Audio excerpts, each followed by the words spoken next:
আসসালামু রাহমাতুল্লাহি ওয়া বারাকাতুহু। আমি তাহমিদ আনাস বলছিলাম। জি হজরত, কেমন আছেন? জি, আলহামদুলিল্লাহ। আপনি ভালো আছেন? জি হজরত। ওই আপনি আমার কোথায় আছেন জি জি। আমি আসলে এখন আছি মাদ্রাসা মসজিদ থেকে বের হয়েছি। বের হয়ে আপনার ফোন কলটা দেখলাম। আসলে আমার উদ্দেশ্য কিন্তু তাকে ছোট করা অথবা তার ব্যক্তিগত জিনিস প্রকাশ করা নয়। মানে আমাদের উদ্দেশ্য জি হচ্ছে জি। যে সে যে আসলে একজন প্রতারক, মিথ্যাবাদী এবং হুম একই হুম। কাজ সে ইসলামের নামে করছে যেটা তার পার্সোনাল লাইফে করেছে। এটাই হুম, হুম। জনসম্মুখে এনে মানুষদেরকে সতর্ক করা আমার উদ্দেশ্য। এছাড়া আমার কোনো উদ্দেশ্য জি নেই। জি জি। জি ব্যক্তিগতভাবে জি সে জি, না সুন্দর। আমাদের একজন ভাই তানভীর আহমদ শরীফ, তার সাথে সে কাজ করত। তো সে জি জি আগে জি। গালাগালি করতো। হানাফি মাযহাবে থাকা সত্ত্বেও আমরা তাকে প্রশ্রয় দিতাম না।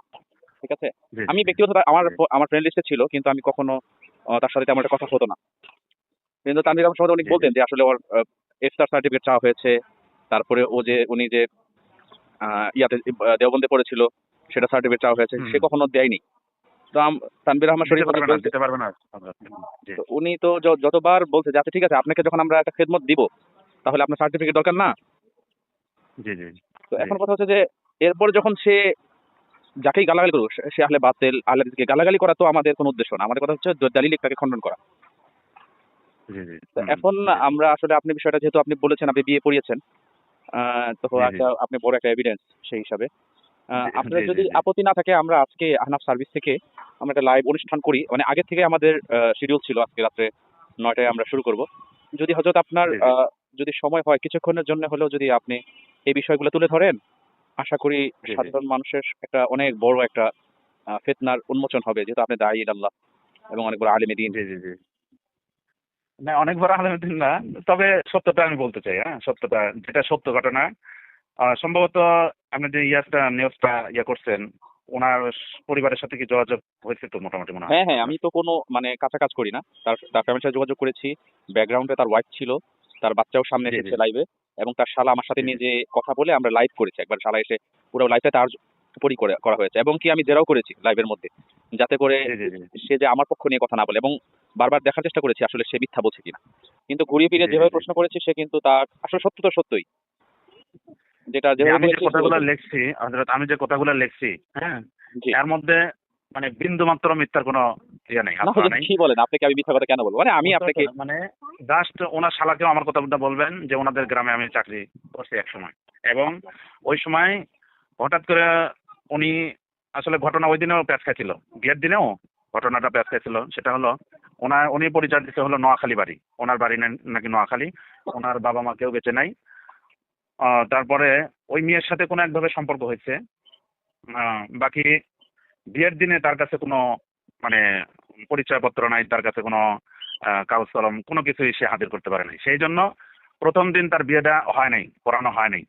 তারপরে ও ওই দিন স্থগিত রেখে তারপরে হলো বিবাহ সম্পন্ন হয়েছে। পরে ২ দিন বা ১ দিন পরে এরকম মানে একটা কিছু হয়েছে। পরে ওই দিন বিবাহটা সম্পন্ন হয়নি, পরে বিবাহটা হয়েছে। তার পরে আসল পরের নাম দিন কি ইমরান বিবাহটা নাকি? আমিও আসল নাম তখন থেকে আমি শুনি মারুফ কাসেমি। কিন্তু তখন থেকে আমারও একটা জানার আগ্রহ ছিল যে উনার সার্টিফিকেট, বা উনি তো বহুত বড় একজন আলেম, যে উনি এই সমস্ত ছোটখাটো মসজিদে কেন চাকরি করবে, কেন উনি তো থাকবে বড় মাদ্রাসায়, বড় কোনো মাদ্রাসায়, বড় কোনো কিছু করবে উনি। কিন্তু তখন থেকেই একটা সন্দেহ ছিল, সন্দেহ কাজ করতো। এই তারপরে ২-১ বছর ওর সাথে ঘোরাঘুরি হয়েছে, বা দেখা সাক্ষাৎ সবসময় এরকম কিছু একটা। পাশের মহল্লা থাকলে দেওয়া হয় আর কি। পাশের মহল্লায় এক জায়গায় আমিও পরে মত নিয়ে দিছি আর কি। আহ, তো এইভাবে চলতেছিল। তো আমি এক পর্যায়ে চাকরিটা ছেড়ে দেই। তো ওখান থেকে পাশের মহল্লা হলো চেয়ারম্যান বাড়ি মসজিদ। তো জি, ওখানে খেদমত করার সুযোগ হয়, তো ওখানে আমি চলে যাই। তারপরে কিছুদিন পরে ওনার শালা সাজিদ উনি জি। কান্নাকাটি করে বলতেছে যে হুজুর এই অবস্থা, আমার বোনকে ছেড়ে তো মারুফ কাসেমি চলে গেছে, আমার ভাগ্নিটাও তাকে মানে বাবা বাবা করে চিৎকার করে কান্নাকাটি করে, এই পর্যায়ে আছি আমরা। তো ওই সময় মারুফ কাসেমের সাথে আমার কথা হয়, কিন্তু ফোন দিলে ফোন ধরে না, ওই মেসেঞ্জারে টুকটাক কথাবার্তা, ভাই কোথায় আছেন হ্যান ত্যান এই এতটুকু। কিন্তু ফোন দিলে ফোন সে কেটে দিত।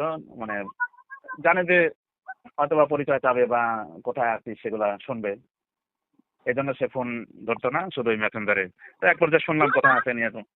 তো উনি বললো যে আমি আছি গাজীপুরের এই দিকের এক জায়গার কথা বললো। তো এই পর্যায়ে আর কি মেসেঞ্জারে এখনো মারুফ কাসেমের সাথে টুকটাক কথা হয়, কিন্তু ওইভাবে আর হয় না, আগের মতো আর হয় না। তো আমি একদিন বললাম যে ভাই এইভাবে আপনি লাইনচ্যুত হয়ে গেলেন, কাসেমি আপনি তো দেওবন্দে লেখাপড়া, দেওবন্দের সন্তানরা তো এরকম হতেই পারেন। আপনি হঠাৎ করে তো বারবার জিজ্ঞেস করার পরে ও বলতেছে যে হযরত একদিন আপনাদের খুলাসা করে বলবো আমি কি জন্য আসলাম। তো আমি ওনার বুঝতে পারছি যে কি জন্য গেছে ওই লাইনে। আমাদের এই লাইনে ভালোই টুকটাক মেহনত করতে, ওয়াজের লাইনে। আসলে ভাই ওয়াজের লাইনটা তো সবার জন্য না। আল্লাহ যাকে কবুল করবে সেই তো হবে, দাওয়াত পাবে বা মানুষ তাকে গ্রহণ করবে, ডাকবে। এক পর্যায়ে ভালোই চেষ্টা ফিকির করতো, কিন্তু ওইভাবে সাড়া পাইতো না। কিন্তু আহলে হাদিসে যাওয়ার পরে মাশাআল্লাহ এখন ভালোই দেখি আহলে হাদিসের শায়েখরা তাকে মানে আসলে যাচাই বাছাই না আহলে করেই হাদিসরা গ্রহণ ওরা করে। ওরা ওরা তো আসলে ওদের মানে ওদের মূল উদ্দেশ্য হচ্ছে হানাফি মাযহাব নিয়ে কটূক্তি করা, মিথ্যাচার করা, মানে এই ধরনের হুম, লোককে ওরা খুঁজতেছিল। যখন ওরা পেয়ে গিয়েছে এবং যে কিনা হুম, মিথ্যা কথা সাবলীল বলিষ্ঠ কণ্ঠে বলতে পারে এবং মানুষকে ধোঁকা দিতে পারে, ধোঁকাবাজ প্রতারককে তারা যদিও খুঁজে সেই অনুযায়ী তাদের ব্যাটে বলে মিলে গেছে, সেজন্যই কিন্তু তারা ইয়া করেছে। সে এখন কিন্তু ধুলাইপাড় থাকে। আমাকে একজন ও, বর্তমানে যে তার মসজিদ যেখানে ধুলাইপাড়, তার পাশে একজন ইমাম হুম, আমাকে মেসেজ দিয়েছেন যে বলছে হুজুর উনি তো ধুলাইপাড় এইদিকে থাকে, আপনি আসতে পারেন, আসে একবার দেখা করে দিতে পারেন। আমি বলছি, ঠিক আছে আমি সময় করে একদিন চেষ্টা করবো আসার জন্য। আমি তাকে মেসেজ দিয়েছি, এগুলা পাবলিশ ও, করার আগে আমি তাকে মেসেজ দিয়েছি যে এই বিষয় নিয়ে আপনার কোনো মতামত আছে ও, কিনা, আপনি খোলাসা করেন, অথবা আপনি এই প্রোপাগান্ডা, মিথ্যাচার, হানাফি মাযহাব নিয়ে মিথ্যাচার, গালাগালি এবং প্রতারণার যে প্রতারণা করছেন এবং শরীয়ত বিকৃতি করছেন, জি, এগুলো সব বন্ধ করেন। তো উনি আমাকে ব্লক দিয়ে দিয়েছে আর কি। তাই মনে জি, করলাম যে জি, আসলে জি, সে প্রতারক, সেজন্য আর কি প্রতারণার আশ্রয় নিয়ে এই কাজটা করছে। সেজন্য আমি আর এই সুযোগ আমি দেখলাম যে না, সে তো আসলে আসলে বড় প্রতারক। তার মুখ উন্মোচন করার জন্যই আসলে তার পোস্ট করা। এবং আপনি দেখেন আমার পোস্টে গিয়ে তারা কত গালাগালি করছে অন্ধমুখালে। তারা হুম, বলে যে হুম, আপনাকে বুঝে শুনে কাজ করে। দেখুন আমি যদি মিথ্যা কথা বলি, হুম, তারা মারুফুল কাসিমের সাথে এই তথ্যগুলো নিয়ে যেতে পারতো এবং আমার সাথে বসে হুম, জি, ডিল করতে পারতো যে আপনি আসলে সত্য বলছেন না মিথ্যা বলছেন, কোন ভিত্তিতে বলছেন। আমরা প্রমাণ যদি জি, পেশ জি, জি, করতে না পারতাম, তাহলে আমরাই তো সবার জাতির সামনে উন্মোচিত হতো যে আসলে কে সত্যবাদী কে মিথ্যাবাদী। এরপরে কি কোনো জি, তারা জি, না শুনে তাদের অন্ধ শায়েখের অন্ধ ভক্তি দেখিয়ে বিভিন্ন কুযুক্তি দাঁড় করিয়ে শায়েখকে বাঁচানোর যে অপচেষ্টা তারা চালাচ্ছে, সেটা আসলেও হুম, খুবই দুঃখজনক। আমাদেরকে বলে যে আমরা অন্ধ অনুসারী, অন্ধ মুকাল্লিদ। অথচ আমরা দেখতে পাচ্ছি তারাই কিন্তু অন্ধ অনুসরণ করছে তার শায়েখকে। শায়েখ বলেছে সেটাই চূড়ান্ত। হুম, মানে নবীর মতো তাদের শায়েখকে তারা অনুসরণ করতেছে, অথচ তারা আমাদের নামে মিথ্যাচার করছে।